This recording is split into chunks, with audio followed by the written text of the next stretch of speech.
नमस्कार दोस्तों, स्वागत है आपका।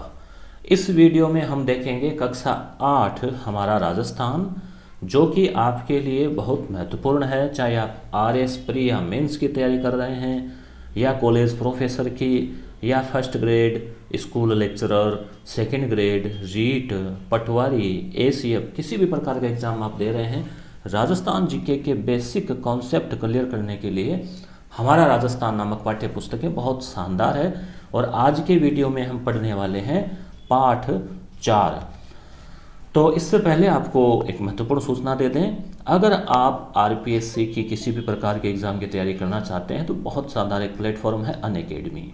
यहाँ की क्या खास बातें हैं दोस्तों, जैसे आप देख सकते हैं कि यहाँ पर आपको मिलेंगे daily live classes, live test, structure, unlimited access, इन सब के लिंक आपको मेरी कम्युनिटी पे मिलते रहेंगे। और साथ ही साथ आपको बता दें कि अपनी पसंद के शिक्षकों के साथ आप मोबाइल में कहीं भी, कभी भी, कितनी बार आप जो है पढ़ सकते हैं। Live video, recorded video, PDF, वो सब आपको यहाँ पर मिलेगी। कक्षाओं के नोट्स मिलेंगे, ठीक है।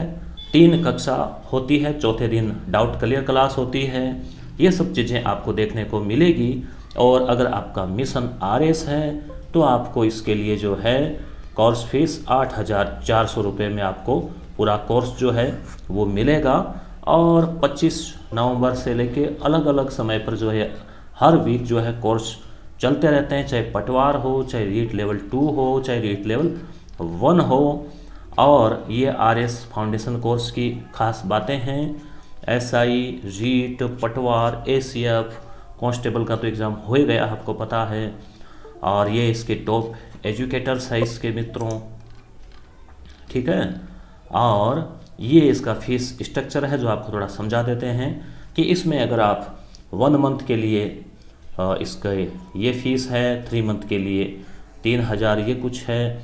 और इधर ये आरपीएससी लेवल के लिए है, ठीक है। और इसमें भी आपको मित्रों क्या है, अगर आप ये कोड यूज़ करते हैं तो 10% आपको डिस्काउंट मिलता है। और आपके लिए रिकमेंड किया जाता है 12 महीने का कोर्स जो है अगर आप लेते हैं तो आपको ये फीस पे करनी पड़ती है। मंथली ये रहेगा, पर डे ओनली 17 रुपीज़, 17 रुपये मात्र इसमें रहेगा। Available on Google play, Android and app store. ये इस तरह से आप लोड कर लेवें और इसमें आपको जो है पढ़ाई का आनंद लेवें। तो शुरू करते हैं दोस्तों। अब जनसंख्या। अब जो पाठ है आज का हमारा कक्षा 8 का, उस पाठ का शीर्षक है जनसंख्या। तो अभी हम देखते हैं इसको, जस्ट ए मिनट। जनसंख्या तो एक महत्वपूर्ण बिंदु है और आपको पता है दोस्तों कि अब तो पुनः जनगणना होने वाली है और हम लोगों की भी उसमें जो है भूमिकाएं रहेगी सुपरवाइजर के रूप में। तो आप देख रहे हैं जनसंख्या, और आपको ये भी याद आ रहा होगा जनसंख्या जो है सबसे पहले आपको याद आ रहा है 1872 के समय जो है इसकी शुरुआत हुई थी और व्यवस्थित रूप से 1881 से शुरुआत हुई थी। और फिर 10 साल, हर 10 वर्ष से कंटिन्यू जनगणना होती आ रही है। जैसे 1881, फिर 91, फिर 1901, इस तरह से होते होते 2011 की जनगणना हुई। प्रत्येक राज्य का उद्देश्य है निरंतर विकास करना। तो दोस्तों जनसंख्या जो है किसी भी राज्य के, देश के विकास में योगदान देती है, क्योंकि बिना जनसंख्या के राज्य, जैसे बिना लोगों के परिवार के घर होता है क्या, सुना मकान होता है, वैसे ही बिना जनसंख्या के राज्य किस काम का। तो जनसंख्या उसके समग्र विकास को संभव बनाती है। जनसंख्या एक महत्वपूर्ण संसाधन है, क्योंकि लोग ही तो उन्हीं में से जो है कुछ अच्छे नेता होते हैं, कुछ इंजीनियर होते हैं, कुछ डॉक्टर, कुछ वकील, मतलब अलग अलग क्षेत्र में, कोई व्यापारी, कोई कुछ, कोई मजदूर, सब अपनी अपनी भूमिका निभाते हैं और राज्य का विकास करते हैं। तो मुख्य फैक्ट मैं आपके सामने बताऊंगा, बाकी चीज़ें आप आराम से पढ़ सकते हैं, चाहे आप कक्षा 8 के विद्यार्थी हो या कंपटीशन के, सबके लिए काम का है। जनगणना निदेशालय जयपुर के द्वारा प्रति 10 वर्ष जो है ना इसका प्रकाशन किया जाता है, ध्यान रखना। हालांकि जनगणना का काम तो मानव संसाधन विकास मंत्रालय का है, ध्यान रखना आप लोग। मानव संसाधन विकास मंत्रालय का काम है ये। मगर प्रकाशन की बात करें तो राजस्थान के जो डाटा है वो जयपुर यहाँ जनगणना निदेशालय के द्वारा होते हैं। 1872 में शुरू की गई थी जनगणना और उसके बाद में 1881 से व्यवस्थित तरीके से हो रही है 10-10 सालों से। आज़ादी के बाद की ये कौन सी जनगणना है ये आपको बताना है, 2011 वाली, कमेंट करके। इसमें 6.85 करोड़ जनसंख्या है राजस्थान की और भारत की आबादी का कुल 5.7%। जनसंख्या वृद्धि दर क्या होती है दोस्तों? वृद्धि दर यानी जनसंख्या जो है किस हिसाब से बढ़ रही है या घट रही है। जरूरी नहीं कि बढ़े ही, कई बार घट भी जाती है। तो बढ़ना और घटना दोनों ही जनसंख्या वृद्धि दर में आता है। अगर घटी है पिछले 10 सालों में या पिछले 1 साल में, 10 सालों में है तो दशकीय, 1 साल में तो वार्षिक, घटी है तो ऋणात्मक वृद्धि दर कहेंगे और बढ़ी है तो धनात्मक वृद्धि कहेंगे। सामान्यतः वृद्धि भी बढ़ने के लिए सूचित होती है, घटी है तो ऋणात्मक नाम आएगा, ऋणात्मक वृद्धि। क्या आप कमेंट करके बता सकते हैं कि भारत में किस वर्ष की जनसंख्या में ऋणात्मक वृद्धि दर्ज की गई? कमेंट आपका सही होगा, मैं पढ़ लूंगा, उसको लाइक आ जाएगा, रिप्लाई आ जाएगा। राज्य की जनसंख्या में वृद्धि दर 2011 में 21.31% दर्ज की गई। ध्यान रखना इसको, यानी 2001 में जो जनसंख्या थी, मान लीजिए जहां 100 लोग थे वहां 121 लोग हो गए। राजस्थान की है ये। बाड़मेर जिले में सबसे ज़्यादा वृद्धि दर जो है वो रही 32.5%। अब इस बार देखते हैं कौन सी रहती है। इस बार के डाटा तो आएंगे 2022 तक लगभग, इसलिए आपको अभी फिलहाल एग्जाम की दृष्टि से 2011 वाली जनगणना पढ़नी है। गंगानगर जिले में ये दर सबसे कम रही, कितनी? 10%, पूरी 10%। तो बाड़मेर सबसे ज़्यादा, गंगानगर सबसे कम। अब ये आप मैप देख लीजिए। इस मैप में जैसे आपको दर्शाया गया है अलग अलग, जैसे गंगानगर का देखो डार्क कलर में दिखाया गया है, रेड कलर में वृद्धि दर ज़्यादा। बाड़मेर की रही है 32.5, जैसलमेर की रही है 31.8। हालांकि ये रेगिस्तानी एरिया है, जैसलमेर में आबादी बहुत कम है, फिर भी पिछले 10 सालों में आबादी बहुत बढ़ी है अन्य राज्यों की तुलना में। मान लीजिए 100 लोग थे तो 132 हो गए, यहाँ 100 लोग थे तो 110 ही हुए। ठीक है, तो इस तरह से आप देख सकते हैं कि पाली, झुंझुनू, ठीक है, गंगानगर ये कम वाले हैं, जबकि जैसलमेर, बाड़मेर, बीकानेर ये ज़्यादा वाले हैं।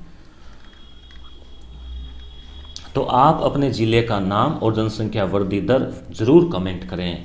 ठीक है, इस मैप के आधार पे आप देखें तो मुझे लगेगा कि आपने वास्तव में पढ़ाई की है, वीडियो को देखा है।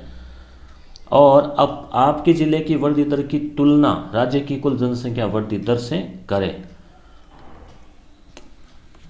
अब आता है जनसंख्या घनत्व। तो प्रिय विद्यार्थियों, घनत्व जो है यानी कि डेंसिटी, कि कितने लोग जो है रहते हैं। तो घनत्व मुख्यतः है 1 वर्ग किलोमीटर, यानी मान लीजिए ये 1 किलोमीटर की जगह है, यहाँ पर एवरेज कितने लोग रहते हैं। ये थोड़ा पेन काम नहीं, ये जैसे 1 किलोमीटर की जगह है, अब इसमें कितने लोग रहते हैं। तो ये फिक्स नहीं है 1 किलोमीटर, मगर औसत एवरेज। तो राजस्थान का जो एवरेज आया घनत्व वो है 200 व्यक्ति प्रति वर्ग किमी रहते हैं। और सबसे ज़्यादा है जयपुर का 595, सबसे कम है जैसलमेर का 17 व्यक्ति। 17 ही आपको पता होगा अरुणाचल प्रदेश का भी है।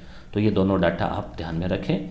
ये घनत्व देखो ज़्यादा दर्शाया गया है और कम दर्शाया गया है।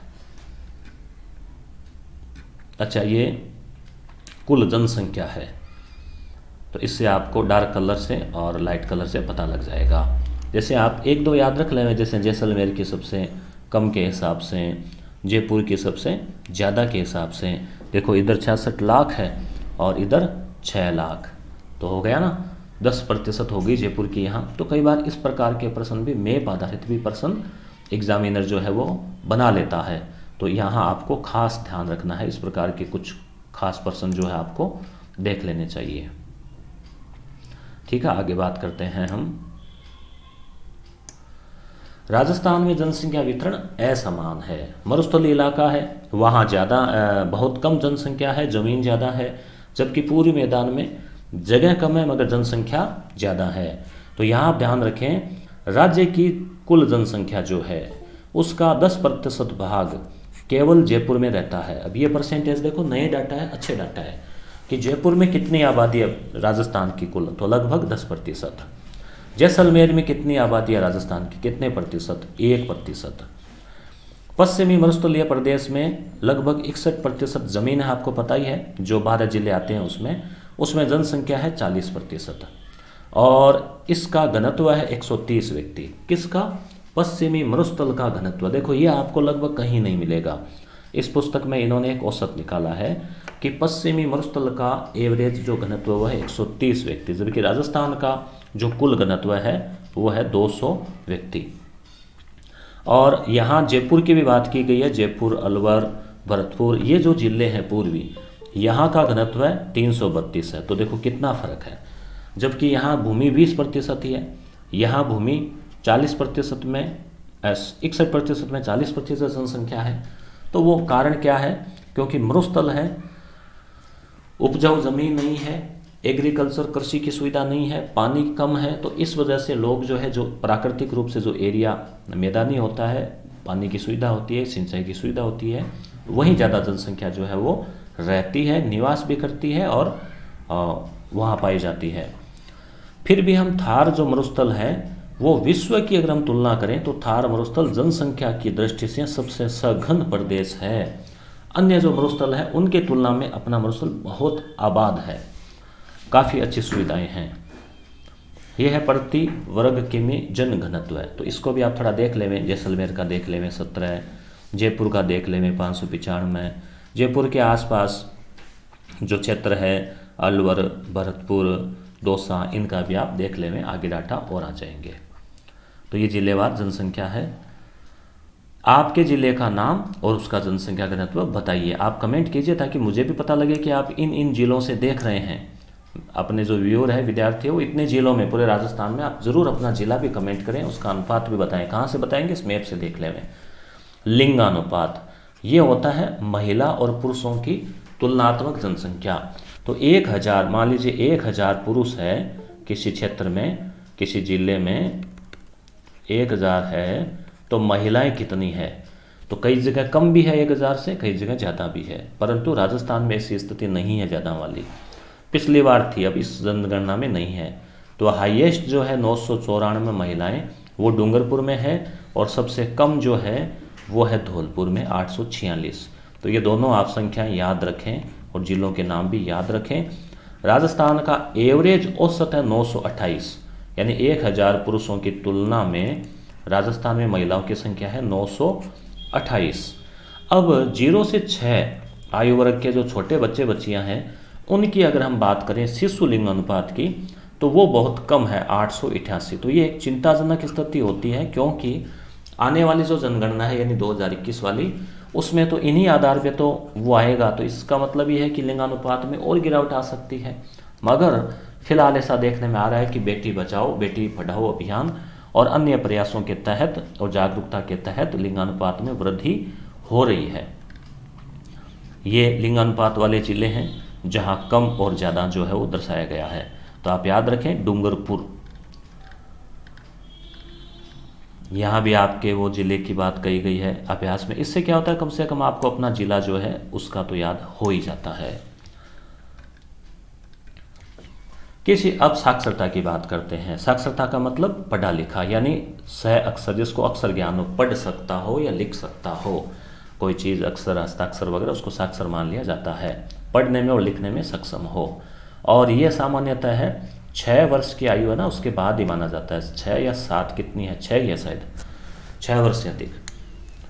और ये नहीं कि आप छोटे बच्चों को मान लो। तो राजस्थान की है 66.11, 66.11%।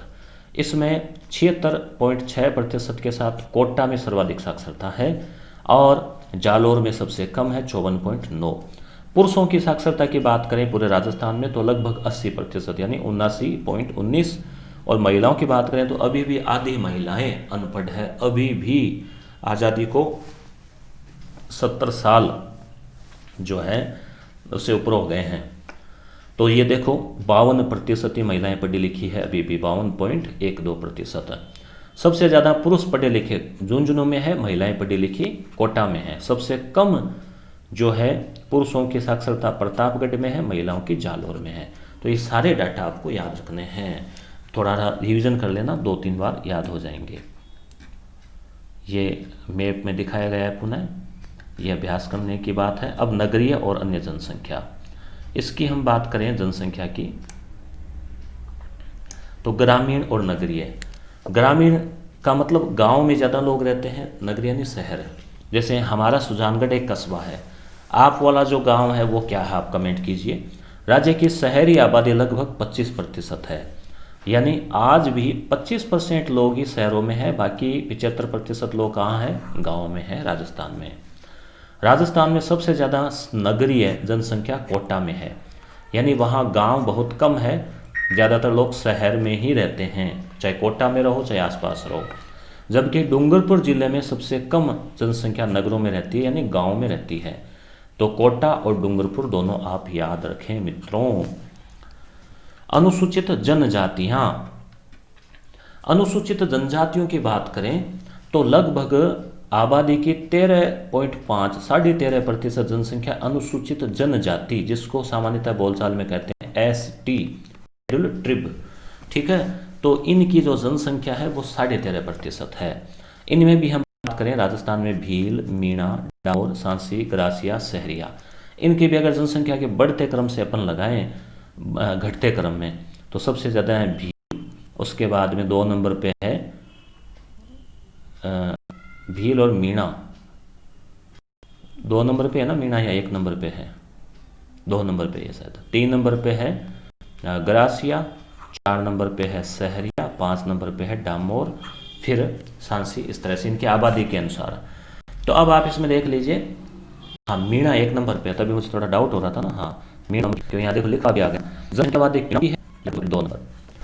मीणा मुख्यतः जिला वाले जिले हैं मिलेंगे, भील आपको उदयपुर संभाग में ज़्यादा मिलेंगे है, और उदयपुर है वो डूंगरपुर, इनका ज़्यादा पूछा जाता है। डामोर, ग्रासिया, सहरिया कहाँ, तो ये जो है डूंगरपुर के सिमलवाड़ा में। ग्रासिया मुख्यतः सिरोही में भी कहाँ, और सीजपुर में जनजाति जो है वो पाई जाती है। और सहरिया जो है वो पाए जाते हैं 12 में, और भारत सरकार के आदिम जनजाति समूह में भी शामिल है, एक है, और किशनगंज तहसीलों में सहरिया सबसे ज़्यादा पाए जाते हैं। तो ये जनसंख्या से संबंधित बातें थी। अब आप देख लीजिए अब प्रश्न, राजस्थान में न्यूनतम लिंगानुपात किस जिले में है, आपको जनसंख्या भी याद आ रही है, धौलपुर, इतना है 846। राजस्थान के किस भौगोलिक क्षेत्र में जनसंख्या से कम जाता है, तो जनसंख्या घनत्व से कम मतलब में पता है, क्योंकि जब जमीन खूब पड़ी है लोग उतने रहते नहीं हैं। राजस्थान में सर्वाधिक और न्यूनतम साक्षरता, न्यूनतम कहाँ है कमेंट कीजिए, ठीक है। राजस्थान में सर्वाधिक नगरीय संख्या किस जिले में जाती है, कमेंट कीजिए। याद आया होगा आपको, वही हो जाएगा साक्षरता वाला ही। जनसंख्या के प्रादेशिक वितरण को समझाइए। दोस्तों इस प्रकार के जो प्रश्न इसकी है, ठीक है। तो एक तो कोई ये नहीं कि आपको बहुत बड़ी बड़ी किताबें पढ़नी पड़ेगी, वहाँ से करेंगे, नहीं, यहाँ से भी आप सीधे सीधे इसी लैंग्वेज को आप लिख सकते हैं। राजस्थान की जनजातियों पर टिप्पणी लिखिए, तो छोटे छोटे प्रश्न आते हैं 5-5 नंबर के, वो यहाँ से इंपॉर्टेंट है। तो दोस्तों वीडियो अच्छा लगा होगा, आपको डेली जो है एक वीडियो कक्षा 8 का मिलेगा। 4 पार्ट हो गए हैं, 6 पार्ट और बचे हैं। आगामी 6 दिन में आपके कक्षा 8 कंप्लीट करवा देंगे। इसके 3 पार्ट आपने नहीं देखे हैं तो ये आपको साइड में ऊपर 1, 2, 3 तीनों पार्ट के वीडियो के लिंक मिल रहे हैं, यहाँ से आप देख लीजिए। धन्यवाद।